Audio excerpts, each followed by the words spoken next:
ఓం గంగణపతే నమ ఐం సరస్వత్యే నమ శ్రీమాత్రే నమ క్రీం క్రీం మహాకాళికాయ నమ ఓం నమ శివాయ శివాయ గురువే నమ ఓం నమ భగవతే అరుణాచలేశ్వరాయ నమ శ్రీరామ జయ రామ జయ జయ రామ రామాయ నమో నమ ద్రాం దత్తాత్రేయాయ నమ క్లీం కృష్ణాయ గోవిందాయ గోపీజనవల్లభాయ శ్రీకృష్ణ పరబ్రహ్మణే పరంజ్యోతిషే నమో నమ క్రీం మహాకాళికాయ నమో నమ జయ గురు దత్తాత్రేయాయ నమ శ్రీ బగలాముఖి దేవియే నమో నమ.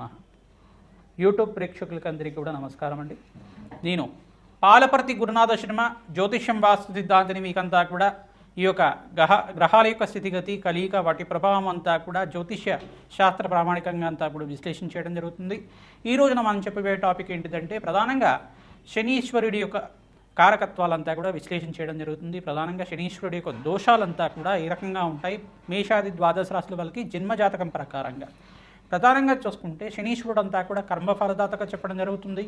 శనీశ్వరుడు అంతా కూడా ఏలనాటి శని ప్రభావాన్ని ఇవ్వడం అనేది జరుగుతూ ఉంటుంది. ప్రధానంగా చూసుకుంటే ప్రతి ఒక్క జాతకుడికి అంతా కూడా జాతకరీత్యా కానీ గోచారరీత్యా శని సంచారం మేరకి ఏలనాటి శని ప్రభావం అనేది ఉంటుంది. అంటే ప్రధానంగా చూసుకుంటే వ్యయ స్థానంలో శని సంచారం అయినప్పుడు గోచారరీత్యా వ్యయ స్థానం అంటే తమ రాశి నుంచి వెనకాల రాశి దాన్ని లెక్కగా చేసుకోవాల్సి ఉంటుంది. మీ రాశి నుంచి ఉన్న వెనకాల రాశిని అంతా కూడా వ్యయస్థానం అంటారు. జన్మస్థానం అంటారు. మళ్ళీ మీ రాశి ఉన్న స్థానంలో జన్మస్థానం అని చెప్పేసి అంటారు. మరి ధనస్థానం అని చెప్పేసి అంటే కుటుంబ స్థానము, ధనస్థానం అని చెప్పేసి అంటే కనుక మీ రాశి కన్నా ముందు ఉండే స్థానం అంతా కూడా ద్వితీయ స్థానము, ధనస్థానం అని చెప్పేసి అంటారు. ఈ మూడు స్థానాల్లో కనుక గోచారరీత్యా శనీశ్వర సంచారం అంతా కూడా జరిగినప్పుడు మీకంతా కూడా ఏలినాటి శని ప్రభావం అనేది జరగడం జరుగుతుంది. తద్వారా మీకంతా కూడా గోచారీత్యా ఫలితాలంతా కూడా చెప్పడం జరుగుతుంది. ప్రధానంగా ఈ ఫలితాలంతా కూడా చూసుకుంటే జన్మజాతకం ప్రకారంగా ఉంటాయి కావున మీరు విశ్లేషణ చేసుకొని జాతకరీత్యా ఈ యొక్క జ్యోతిష్ సిద్ధాంతాలతో మీరంతా కూడా పరిహారం అంతా కూడా ఆచరించడం వల్ల శుభ ఫలితాలు పొందడానికి ఆస్కారం ఉంటుంది. ప్రధానంగా గోచారరీత్యా శనీశ్వర సంచారం మేరకి ఇంతకుముందు చెప్పిన విధానంగా అంతా కూడా మీకు గ్రహాల యొక్క గోచారరీత్యా శనీశ్వరుడి యొక్క గోచార సంచారం మేరకు మాత్రమే ఏలినాటి శని ప్రభావం అనేది 7.5 సంవత్సరం వరకు ఉంటుందన్నమాట. ప్రతి ఒక్క జాతకుడికి అంతా కూడా 2 సార్లు కానీ కొన్ని మంది జాతకులకి కనుక ఈ యొక్క వాళ్ళ ఆయుష్ ప్రమాణం బట్టి 3 సార్లు కూడా రావడం జరుగుతుంది. ప్రధానంగా చూసుకుంటే జాతకమే ప్రధానమైన జాతకంగా ఉంటుంది. జన్మజాతకం పుట్టిన సమయాన్ని బట్టి పుట్టిన లగ్నాన్ని బట్టి జాతకం అనేది ఆధారపడి ఉంటుంది. గోచారరీత్యా అంతా కూడా శనీశ్వర సంచారం అంతా కూడా చూసుకుంటే ప్రస్తుతానికంతా కూడా ఈ యొక్క మీనరాశిలో శనీశ్వర సంచారం అంతా కూడా జరుగుతుంది. ప్రధానంగా ఏలినాటి శని ప్రభావం అంతా కూడా చూసుకుంటే ఈ యొక్క మేషాది ద్వాదశ రాశుల వాళ్ళకి ప్రధానంగా మేషరాశి జాతకులకి ఏలినాటి శని ప్రభావం అనేది ఉన్నది.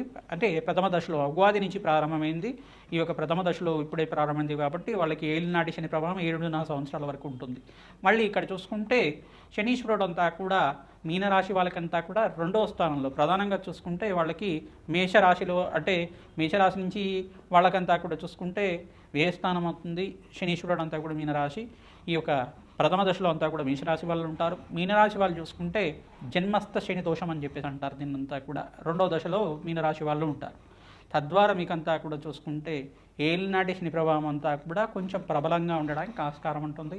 ఎటువంటి భయాలు అంతా కూడా పెట్టుకోవాల్సిన అవసరం లేదు. శనీశ్వరుడు అంతా కూడా ప్రశాంతమైన చిత్తంతో భగవంతుడు ఆరాధన చేసిన వాళ్ళకి, శ్రీరాముడి ఆరాధన చేసిన వాళ్ళకి ప్రధానంగా శ్రీరామచంద్రస్వామి యొక్క నామస్మరణం మాత్రం చేతిని శ్రీరామ జయ జయ రామ రామ అనే నామాన్ని అంతా కూడా స్మరించర మాత్రం చేతిని సకల గ్రహదోషాలు నివారణ అవుతాయి, పటాపంచలు అవుతాయి. ప్రధానంగా కోటి యజ్ఞాల ఫలితాలు ప్రధానంగా అగ్నిష్టోమ, వాజపన, శాంతపన, బ్రహ్మయజ్ఞాది, శతశాస్త్ర, అశ్వమేధ యాగాదులు కోటి యజ్ఞాల ఫలితం అంతా కూడా భగవంతుడి నామస్మరణ మాత్రం చేతనే వస్తూ ఉంటాయి. మీరు ప్రధానంగా చూసుకుంటే మనోవాంఛలంతా కూడా తీరాలి. ప్రధానంగా ధార్మికమైన జీవితం జీవిస్తూ ప్రతినిత్యం కూడా భగవంతుడు ఆరాధన చేస్తే శనీశ్వర దోషం అంతా కూడా ఎటువంటి ప్రభావం లేకుండా ఉంటుంది. ధార్మికమైన జీవితం జీవించాలి. ధర్మపదంగా జీవితాన్ని జీవించడానికి ప్రయత్నం చేయాలి. ప్రతి విషయంలో కూడా ధర్మపదంగా జీవితాన్ని నడవడిక అనేది ఉంటే కనుక అమ్మవారి అనుగ్రహం వల్ల మీకు అంతా కూడా మంచి జరగడానికి ఆస్కారం ఉంటుంది. సకల గ్రహదోష నివారణకంతా కూడా మీకు పరిష్కారం చెప్పడం జరుగుతుంది. ప్రధానంగా ఈ యొక్క మీనరాశి వాళ్ళకి 2వ దశలో ఉంటుంది. కుంభరాశి వాళ్ళకంతా కూడా 3వ దశలో ఏలినాటి శని ప్రభావం అనేది ఉంటుంది. ఈ గ్రహదోషాలంతా కూడా నివారణ అవ్వాలి అంటే కనుక ప్రధానంగా కాలభైరవ స్వామి ఆరాధన విశేషంగా చేసుకుంటూ ఉండాలి. ప్రతినిత్యం కూడా ప్రతి మాసంలో మీరు పౌర్ణమి లేదు అమావాస్య వేళల్లో కానీ, మరి అష్టమి నవమి తిథుల్లో కానీ, ప్రధానంగా శనివారం వేళల్లో కానీ రావి చెట్టు, వేప చెట్టు ఉన్న ప్రాంతం దగ్గర ఈ యొక్క నువ్వుల నూనెతో దీపారాధన చేసి అక్కడ పిప్పలాద ఋషి ప్రోక్త శని స్తోత్రం అనే స్తోత్రం ఉంటుంది. ఆ స్తోత్రాన్ని అంతా కూడా ప్రతినిత్యం కూడా పఠనం చేసుకోవడం, పిప్పలాద ఋషి యొక్క నామస్మరణ మాత్రం చేతిని ఏలినాటి శని ప్రభావం అంతా కూడా నివారణ అవుతుందని చెప్పేసి వరమించారన్నమాట. ఈ యొక్క తద్వారా పిప్పలాద ఋషి యొక్క చరిత్రనంతా కూడా పారాయణం చేసుకోవడం, వెంకటేశ్వర స్వామి వారికి ఆరాధనతో మీరు పిండి దీపారాధన అంతా కూడా ఆచారం మేరకి మీకు అదంతా కూడా ఇంట్లో పిండి దీపారాధనంతో చేసి వెంకటేశ్వర స్వామి వారి యొక్క నామస్మరణ చేసుకోవడం, గోవిందనామాలు కానీ అష్టోత్తరనామాలు కానీ తులసిమాల సమర్పించి అంతా కూడా తులసితోటి అష్టోత్తరనామాలంతా కూడా ఆచరించడం వల్ల ఏలినాటి శని ప్రభావం పోతుంది. తద్వారా మీకు అంతా కూడా ఆనందమైన జీవితం జీవించడానికి అష్టైశ్వర్య ప్రాప్తి కలగడానికి ఆస్కారం ఉంటుంది. కర్మఫలదాత శని అంతా కూడా ప్రధానంగా చూసుకుంటే శనిశ్చరాయ నమః, నిదానంగా నరిచేవారు అని చెప్పేసి, మందగమనుడు అని చెప్పేసి చెప్తారు. ఛాయా మార్తాండ సంబోధుడిగా చెప్పడం జరుగుతుంది. న్యాయ నిర్ణేతగా, న్యాయ ఫలదాతగా, కర్మ ఫలితాన్ని అనుభవించే విధంగా చేయడం జరుగుతుంది. శనీశ్వరుడు అంతా కూడా ప్రధానంగా చూసుకుంటే ధర్మపదంగా జీవితం జీవించే వాళ్ళకి ఎటువంటి దోషాలంతా కూడా లేకుండా చేస్తారు. రాజునంతా కూడా వాళ్ళ ధార్మికమైన జీవితం అంతా కూడా ఏ రకంగా ఉంది, ధర్మపదంగా జీవిత విధానం ఉందా లేదా, వీళ్ళు జీవితంలో అంతా కూడా ఎటువంటి శ్రేయస్సు కోరుకుంటున్నారు, ప్రధానంగా మానవాళికంతా కూడా ఎటువంటి శ్రేయస్సు చేస్తున్నారు అనేది రాజు యొక్క జీవిత విధానాన్ని బట్టి ఉంటుంది. ఈ యొక్క రాజునంతా కూడా పరీక్ష పెడుతుంటారు. తద్వారా మీకంతా కూడా మానవాళికి శ్రేయస్సు ఏ రకంగా జరుగుతూ ఉంటుంది.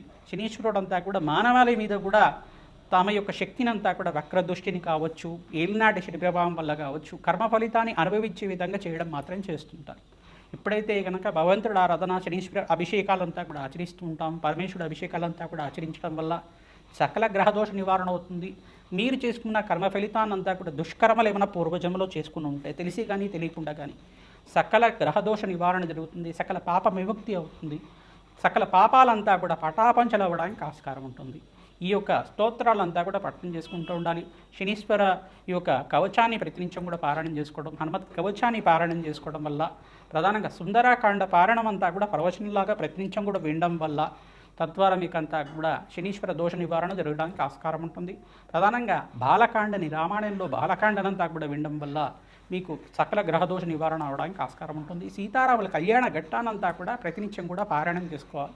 ప్రధానంగా సీతారాముల కళ్యాణం అంతా కూడా ఏ రకంగా జరిగిందని ప్రవచనంలాగా వింటూ ఉండడం వల్ల ఏలినాటి శని ప్రభావం అంతా కూడా నివారణ అవుతుంది, సంతాన అభివృద్ధి కలుగుతుంది, సత్సంతాన యోగం కలుగుతుంది, శీఘ్ర కళ్యాణ యోగం కలగడానికి ఆస్కారం ఉంటుంది, వంశాభివృద్ధి కలగడానికి ఆస్కారం ఉంటుంది, అష్టైశ్వర ప్రాప్తి కలగడానికి ఆస్కారం ఉంటుంది.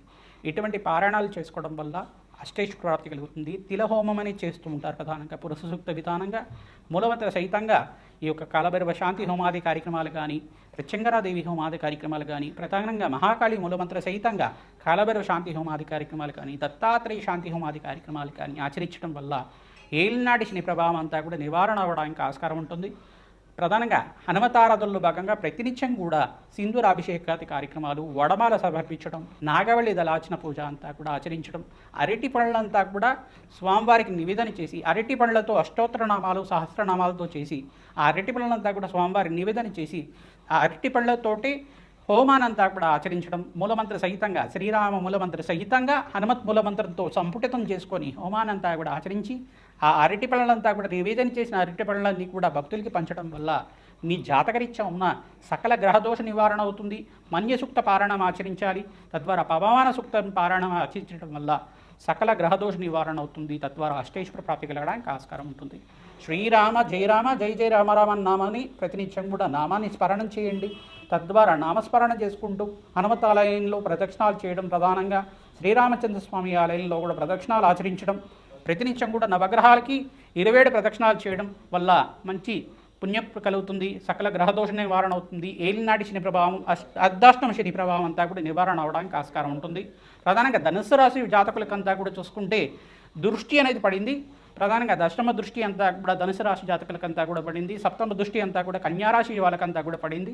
ఈ గ్రహదోషాల నివారణ అంతా కూడా కలగడానికి మీకు అంతా కూడా గ్రహదేవతల అనుగ్రహం కావాలి. ప్రధానంగా శనీశ్వరుడంతా కూడా మీకు అనుగ్రహించడానికి ప్రతినిత్యం కూడా శనీశ్వరుడికంతా కూడా ప్రీతికరంగా శనీశ్వరుడికి ఈ యొక్క తైలాభిషేకము, తిలదానం చేయించుకోవడం వల్ల శుభమైన ఫలితాలు పొందడానికి ఆస్కారం ఉంటుంది. తద్వారా మీకు కర్మ ఫలితాన్ని నుంచి బయటపడి అదృష్ట యోగం కలిసి రావడానికి శనీశ్వరుడు అనుగ్రహం ఆశీర్వాదం వల్ల మంచి ఫలితాలు పొందడానికి ఆస్కారం ఉంటుంది. మేషరాశి జాతకులకి ప్రధానంగా చూసుకుంటే జాతకరీత్యా జాతకం తెలిసి ఉంటే కనుక లగ్నాన్ని చూసుకోండి, జన్మ లగ్నాన్ని చూసుకోండి, లేదు మేషలగ్నం అయితే కనుక మేషలగ్నాన్ని చూసుకోండి, రాశి తెలిసి ఉంటే కనుక రాశిని చూసుకోండి. జన్మజాతకం ప్రకారంగా మీకు ఈ యొక్క శనీశ్వర దోషకారిగా ఉంటే కనుక గోచారరీత్యా ప్రస్తుతానికైతే కనుక మీకు గోచారరీత్యా ఏలినాటి శని ప్రభావం అనేది నడుస్తూ ఉంది. ప్రధానంగా అంతా కూడా ఏలినాటి శని ప్రభావంలో ఉన్నారు కావున జన్మజాతకం ప్రకారంగా శనీశ్వరుడు రాహుతో పాటు కానీ ప్రధానంగా కేతుతో పాటు కానీ కొన్ని స్థానాల్లో దుస్థానాల్లో అంతా కూడా ఉంటే కనుక ఇక్కడ లగ్నానికి పాపయ్య ఉన్నాడు కావున శనీశ్వరుడు అంతా కూడా దోషకారిగా ఉంటారు. ప్రధానంగా కొన్ని స్థానాల్లో ఉంటే కనుక అత్యంత రాజ్యయోగాన్ని ఇచ్చే విధంగా ఉంటారు కావున లగ్నానికి కానీ రాశికి కానీ ఇక్కడ దోషకారిగా ఉంటాడు. రాశిలో కనుక శనీశ్వర సంచారం అంతా కూడా చూసుకుంటే నీచ స్థానం అవుతుంది శనీశ్వరుడికి అంతా కూడా.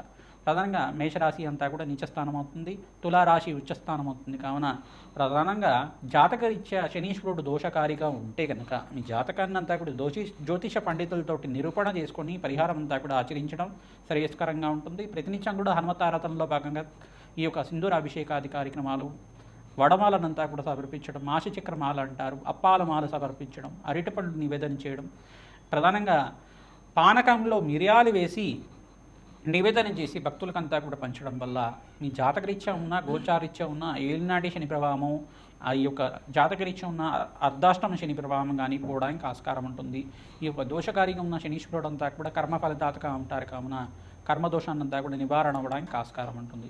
ప్రతినిత్యం కూడా పిప్పలాద ఋషి ప్రోక్త శనీశ్వర స్తోత్రాన్ని పఠనం చేసుకోవడం, దశరథ ప్రోక్త శనీశ్వర స్తోత్రాన్ని కానీ ప్రతినిత్యం కూడా శనీశ్వర కవచాన్ని కానీ హనుమత్ కవచాన్ని కానీ శ్రీరామ మూలమంత్ర సహితంగా జపము హోమాది కార్యక్రమాలంతా కూడా వేద పండితులతో ఆచరించడం వల్ల హనుమత్ మూల మంత్ర సహితంగా మనిషిక్త పారణం అంతా కూడా ఆచరించడం వల్ల శీఘ్రంగా మీకంతా కూడా దోష నివారణ అవ్వడానికి ఆస్కారం ఉంటుంది. తైలాభిషేకం చేయించడం, ప్రధానంగా ప్రతినిత్యం కూడా ఈ యొక్క శని త్రయోదశి రోజున కానీ పౌర్ణమి లేదు అమావాస్య వేళల్లో కానీ శనివారం రోజైనా కానీ ప్రతినిత్యం కూడా తైలాభిషేకం చేయించుకోవడం, విశేషంగా నల్ల నువ్వులంతా కూడా దానం చేయడం, బ్రాహ్మణోత్మకి వస్త్ర సహితంగా దక్షిణ సహితంగా ఈ యొక్క ఆశీర్వాదం అంతా కూడా తీసుకోవడం వల్ల ఏలినాటి శని ప్రభావం అంతా నివారణ అవడానికి ఆస్కారం ఉంటుంది. శనీశ్వరాయ నమః అనే నామాన్ని ప్రతినిత్యం కూడా శనీశ్వర గ్రహానికి ప్రీతికరంగా జపాన్ని ఆచరించడం, 27 ప్రదక్షిణాలు నవగ్రహాలకి చేయడం వల్ల శీఘ్ర శుభ ఫలితాలు, అష్టేశ్వరి యోగము, రాజయోగం సిద్ధించడానికి ఆస్కారం ఉంటుంది. రాజయోగ కారకుడు శనీశ్వరుడు అంతా కూడా ఎటువంటి భయ ఆందోళనలంతా కూడా పెట్టుకోవాల్సిన అవసరం లేదు. మీరంతా కూడా ప్రశాంతమైన చిత్తంతో శనీశ్వర ప్రీతికరంగా ప్రతినిత్యం కూడా ప్రదక్షిణాలు చేయడం వల్ల మంచి ఫలితాలు పొందుతారు. శ్రీమాత్రే నమః.